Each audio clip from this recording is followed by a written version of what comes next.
Welcome to a novel talk. I'm Wendy Kendall, cozy mystery author. I invite you to visit my website, wendywritesbooks.com, to see more about my published books of the In Pursuit mysteries. It all started with Cat Out of the Bag, where Cat, with a K, is Catherine Watson, a purse designer and amateur sleuth. When Bayside's town mayor is found murdered at the exciting Purse Fashion Gala event, of course, Catherine feels compelled to investigate and find the killer before she becomes the next knockoff. This book is available on Amazon, Barnes & Noble, and all online retailers, as are all my Bayside mystery books, including Snow Kiss Cookies to Die For, which was finalist for Best Suspense at Killer Nashville. And with a spring and summer slant, enjoy my romp of romance and mystery, Cherry Shakes in the Park. Find out more on these and my other books on my website, wendywritesbooks.com. Thank you very much to all my readers who've told me how much they've enjoyed my books. And book 6 in the series is on the way. And here is your co-host. Thanks, Wendy. Can hardly wait for book 6. My name is Carl Lee, and I write paranormal thriller.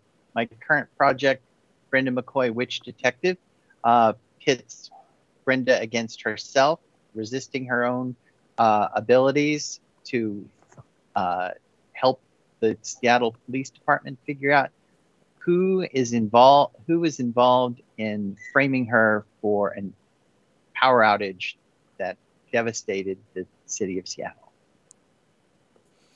Our guest today is Jane B. Lee, a multi-book author of adult fiction novels. She writes romance, thriller, action novels. Jane is a playwright, poet, artist, and an avid world traveler, having been to over 62 countries. She has several degrees from California State University at Long Beach and holds 2 patents for environmental equipment. She worked with the EPA and several nations writing environmental laws. Jane has published nearly 100 technical articles on environmental issues. Jane is an active member of the LGBTQ community. Her novels passionately give a voice to the LGBTQ community. Welcome to A Novel Talk, Jane B. Lee. Well, thank you. Thank you very much. I appreciate it. I really appreciate you inviting me here. You and Wendy and Carl invited me here. I love it. This is kind of exciting to do. And I was trying to think of what kind of opening remarks. I thought maybe starting when I started writing. Started writing before high school and stuff like that. Had my first published short story when I was in high school in Sail magazine. And in 2013, what really got me going in writing was I thought I was going to write an autobiography about my life. Then I started to lie. Writers call that fiction. That was the start of identity. Excellent. So as Wendy stated, you are very active in the LGBTQ community, and that comes through in your book, Angel the Assassin. Why is it so important to you to tell these stories? Well, okay, I don't like the way the current public is perceiving the LGBT community.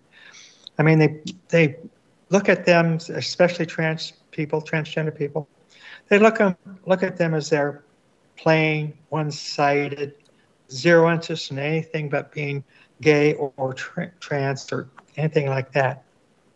I wanted to portray my protagonists as they are. They are people.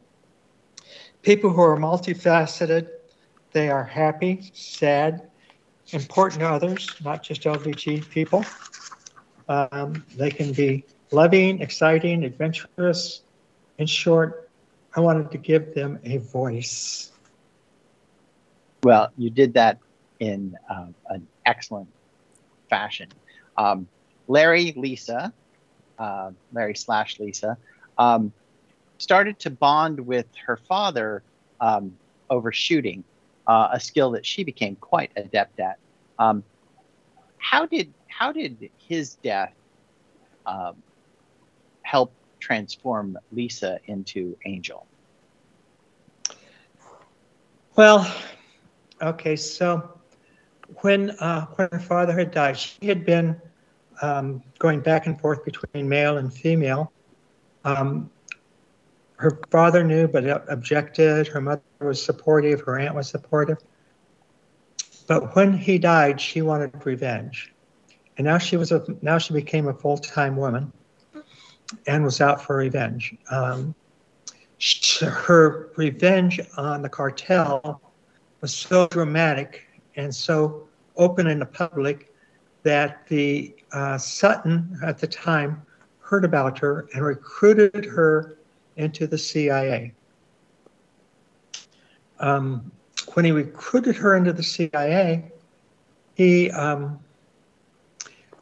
she gave her the name Angel because she realized that she was young and she needed protection. And then when later on she found out that someone in the organization was after her, wanted to kill her, then she kept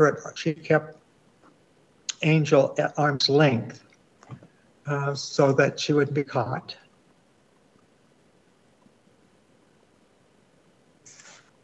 Did that answer the question? Yeah.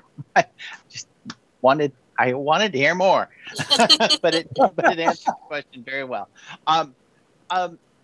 There is a line in Angel the Assassin that it ripped at my heart, and I want to know how Larry and Lisa interpreted the statement.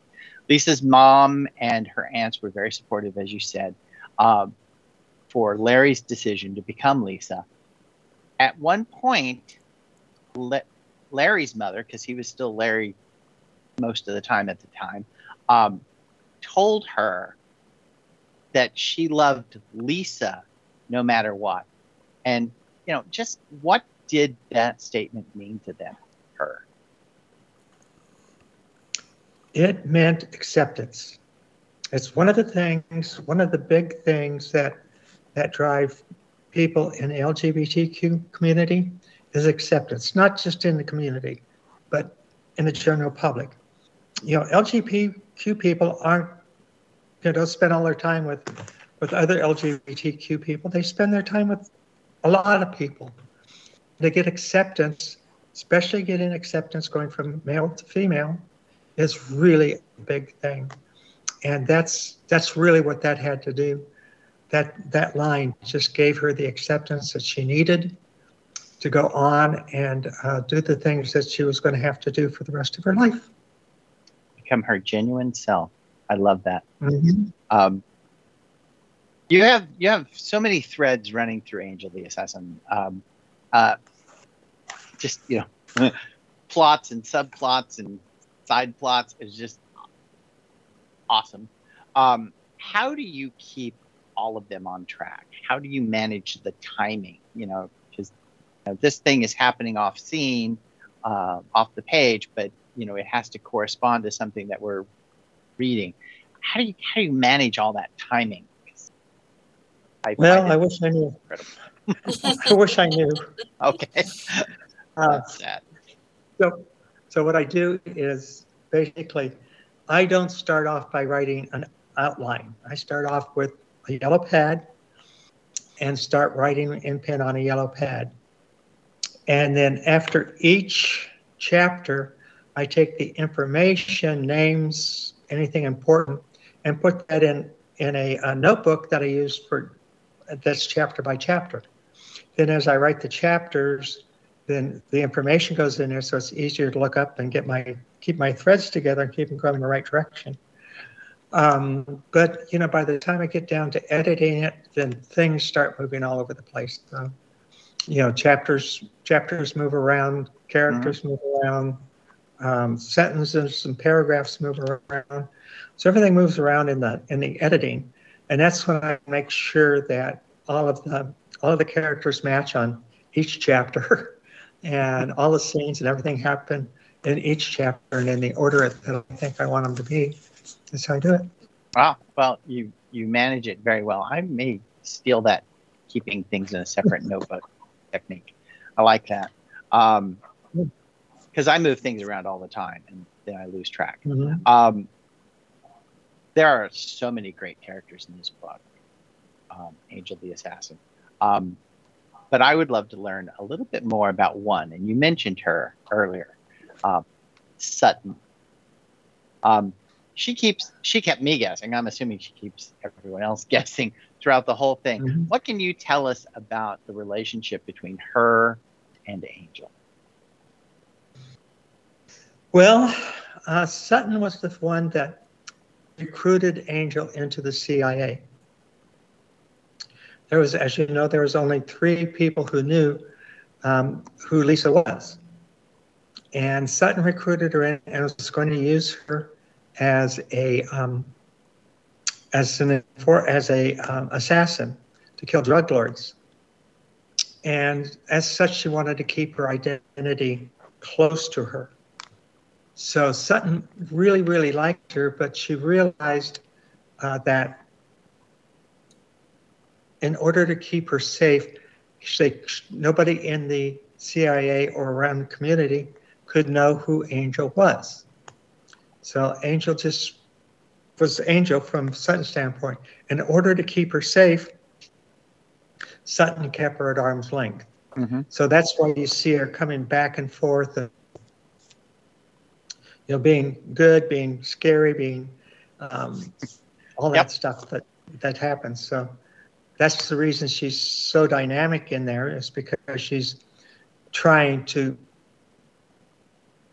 fight her emotions at the same time, fight things that might cause her to be killed. So, information that might cause her to be killed. So she's the thread that runs through the whole story. Yes. And just an awesome character, too. Oh, she is. She is. I actually knew a girl named Sutton, and that's why I named her after her. And the character has a lot of the same personality as my friend Sutton does. Excellent. I love that. Well, I want to talk a little bit about your book, Cynthia the Enforcer. Mm-hmm. As your character Cynthia begins enforcing for the boss and the organization, she adopts, with a surprising, tender affection, an abandoned puppy and names her Baby. Can you talk a little about the multi-dimensional relationship between Cynthia and her dog? And as an author, you've skillfully created an interesting character in the dog. How do you use Baby to show more about Cynthia's personality? Well, of course, she finds Baby as a abandoned, sick puppy. So who doesn't love abandoned, sick puppies? You always cuddle them and want them. But Baby sort of forced his way into the book, because Cynthia was going to need a love interest and a sidekick. And there's none of the other characters who are going to come forward and be that. So Baby had to come out and do that. And so she loved Baby more than anybody else, any of our other lovers or anything. And Baby loved her more than anybody else. So if somebody got between Baby and her, they paid the price. And if anybody got between her and Baby, they paid the price. So they had this mutual protection, loving arrangement, but also where Baby was able to understand and take commands and execute those commands without question. So I think that's how she got in there. And I love dogs anyway. And I have dogs in all my books, but this one the dog took a big picture. That's why he's on the cover. This dog is just so special in this book. Mm-hmm. There are some incredibly well-written, violent action scenes. As Mm-hmm. the author, what is important when you're writing a violent scene? Well, the violent scenes I write are typically, especially in Angel or in Cynthia, especially in Cynthia, the violent scenes follow um, a love interest and then revenge. And so violence, when I write the violence scene, I've studied all the weapons and everything. I know what does what and how. And so they've all got their proper place and proper use. Now, when I write a violence scene, I write them slowly so that you feel you know the room that you're in. You can see the room that you're in as she comes in, and you can see what she decides to do. And it all happens in a slow motion cycle. And then the action part, either it's before or after, but it's the same thing. Doing that in such a way as that you feel like you're in the place where the action is taking place, and I write it so it's like I write it thinking I'm writing slow motion. That's what I think about when I'm writing slow motion, so that you can see the scene, so you can see the room, and then you can see the reasoning behind the violence. Yeah, it's So just that's really good. fantastic. I think that slow motion is how you get, like, the reader absorbs without even realizing it so much detail about Mhm. about the scene. It's so well done. Well, thank you. Cynthia the Enforcer is one of several protagonists that you write about in your Love and Revenge series. Can you tell us a little Mhm. about your inspiration for this series? Well, when I wrote The Red Bitch's Revenge, okay, I wasn't thinking about it as a series, but as a story, which turned out to be 143,000 words. So I was writing that as a story, and in that case, and I decided to be writing about LGBT characters for the reasons we discussed earlier. And so I made the Red Bitch a lesbian in the book. So she does go back and forth, but she's primarily a lesbian in that book. So when I finished that one, I was going on to the next one. I'm going, okay, so I've covered L. Maybe I should cover T. So then I wrote Angel the Assassin. So that was covering my T's. And then my B's come with Cynthia, so that's the bi parts, and so that was there. So it just, the reason it flowed and the characters flow that way is because I was just following the LGBTQ format. Oh, that's awesome. So clever. I love that. Can you talk a little about your intriguing character, Ashley, and her impact on Cynthia? Well, Ashley she's pretty unique. She sees this young girl working for the cartel as a collector.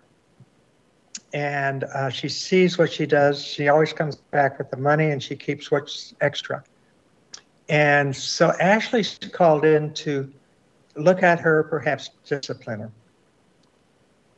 So she sees her, and she's intrigued by her. So she watches her from a distance for a bit and sees that they share the same qualities of interest and romance and things like that. But the one thing that Ashley doesn't share with Cynthia is her disregard for killing people and beating people up and stuff like that. So Ashley's not that way, but she is. So Ashley sees that she's coming along, and she's in a situation where she has to move in and take over as an enforcer, move up in the organization. So that's that was what Ashley started doing. At the same time, Ashley's a lesbian, and Cynthia's bisexual. So Ashley's in love with her, and they eventually become lovers. But Ashley is always putting her in positions where she has to take care of business. Because as an enforcer in a cartel, the bad guys have to be good with the organization. They have to be honest with the organization, even though they're liars, cheats, and killers on the outside. They can't be on the inside. So that was her job, to keep them in line. And the ones that didn't stay in line, she killed. Oh, yeah. So then Ashley now becomes her guide to growing up. And that's where she comes in and makes a strong relationship with Cynthia. So that was the part there that kind of took over. Ashley is there through the book, and so that's what happened with her. She was taking care of her. You know, from the start, Cynthia is taken far out of her normal life with her first starting dinner out with Ashley. Yes. And I found that so amusing, such a great use of humor and just an overall fun scene. Can you talk a little about that first dinner get together of the two characters without giving away too much, because it's just such a fun scene to get to? And also, I'm just wondering, as an author, it's such a fun scene to read as a reader. Was it a fun scene to write? Oh, it was very fun. I mean, I smiled and giggled all the way through it. You realize that at that point, Ashley takes her out to get shoes and clothes, and then takes her basically to the top of the Hancock building with its view and everything, all in one day. So it's one day. It's like going from very unsophisticated ghetto girl to the top of the Hancock building. And so, and she's being introduced to things and food that she didn't think people ate, like escargot and oysters on the half shell and things like that. She never thought people ate those. So I'm introducing the food and the atmosphere around her, and at the same time, the waiters and everything, just to actually to lighten up the book some in places, so it's not all drama. So there's some, and I laughed and giggled through it, smiled, giggled, even through the rewrites, through all the rewrites and everything. I still laughed and giggled in that scene. I just enjoyed it. Well, it sounds like an excellent scene. And speaking of excellent scenes in Cynthia the Enforcer, Jane, would you treat our listeners to a reading? Sure. This was difficult for me to decide because of the two books that you guys read. They both have very interesting hooks in the end, in the beginning. And so, but I decided that probably should read Cynthia because it's the last book out. Maybe I write better as I get further along. So this is called, chapter 1 is called Plan B. Her 12-year-old feet dangled 10 feet above the alley. Sitting on the windowsill, she looked down at her worn thrift shop tennis shoes, then her faded mini jean skirt and dirty old t-shirt. This totaled 1/3 of her wardrobe. 1 o'clock in the morning was Cynthia's favorite time. Devlin, her older brother, had passed out. Only a tiny sliver of moonlight came, a faint light in the alley and street beyond. Yet it spoke to her. She looked up every so often at the old beat-up Cadillac across the street. It had been sitting in front of the playtime bar for about 4 hours. A heavy-set man staggered out of the bar, heading for his car. Here's my chance to put my plan into action. She turned and lowered herself onto the dumpster, then jumped down to the alley, running over to the Cadillac. The man dropped his keys for the second time. Hey, mister, let me help you, Cynthia called out to the drunk. Get the hell away, kid, he drunkenly slurred, swinging an arm for her to go away. He tried to unlock the door again, adding to a large collection of scratches around the door lock. Get lost, kid, he finally opened the door. Plan B, Cynthia thought to herself. As the man got into the car, she launched herself against the door as hard as she could, causing the door frame to collide with his head slamming against the car roof. He digitally looked out at her with a blank expression. Cynthia quickly stepped back, pulling it open as far as possible. Sorry, mister, I fell. Taking advantage of his stunned state, she quickly slammed the door around with force around his face, breaking his nose on the car door as his head hit the roof. His body immediately went limp, falling like a rock. He fell face down.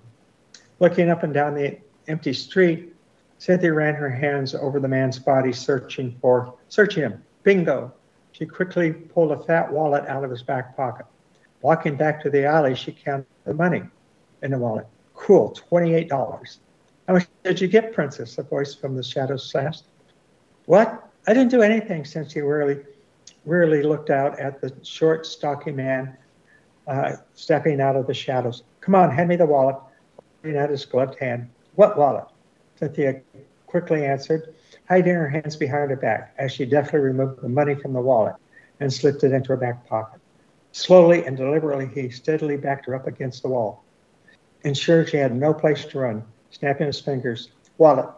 Oh, you mean this wallet, Cynthia answered, with a practiced innocent smile, holding out her prize. I found it in the street. Sure you did, Princess, he smiled as he reached out his gloved hand and took the wallet, pausing momentarily to examine its contents. I found 4 credit cards. Your lucky day. I pinned $10 for each credit card. With ease, he pulled the credit cards from and produced a wad of bills from his pocket. 4 cards at $10 each, that's $30. $40, Cynthia quickly held out her hand. $40, he agreed, chuckling, pulling out 2 20s out of his own wad of bills. He held out the money, waiting for Cynthia to reach for it. As she did, he quickly raised the money out of her reach, asking, are you wearing panties? Yes, Cynthia said slowly and suspiciously. Take them off. Cynthia locked eyes with the stranger. Hesitantly, she bent to take off her dirty panties, straightening up, presenting him with her panties wadded in her palm. He dropped the wallet onto the panties in her palm. Now wipe your fingers off the wallet, then put the wallet back into his pants. He nodded towards the trunk. Use your panties to wipe off any place you might have touched, then put them back on. Finally, the hand holding the promised money came down, putting the 2 bills in her hand. Cynthia took the money quickly, nodding in understanding. He's so drunk, he won't even remember getting hit in the face, much less you attacking him. Now get going, slipping back into the shadows. Remember, I paid $10 for credit cards. How will I find you? I'll find you, came the answer. Wow, that's amazing. Thank you so much for that reading. It was incredible. And thank you for joining us today. I enjoyed it immensely. Really great. Can you share with our listeners what's next? I'm into the next novel, and what I'm doing is the end of Cynthia is so dramatic that I couldn't say the end. I said to be continued, and that's the new novel I'm writing. So it takes the end of Cynthia and starts the new novel. But this is going to be entire where Cynthia brings all the other characters back together. This new one is only going to bring a few characters back together in the new novel, and it starts off in Mexico City, to give you an idea. So, with the birth of a new baby.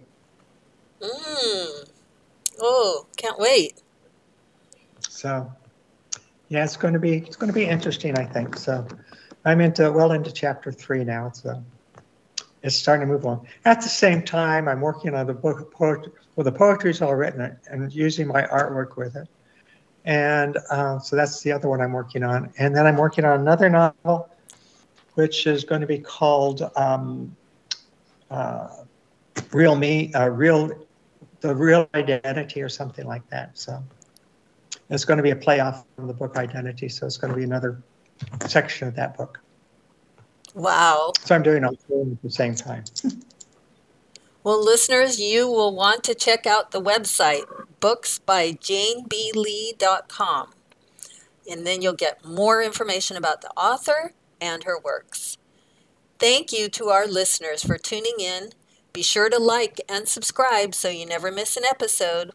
And remember, a novel read leads to a novel talk.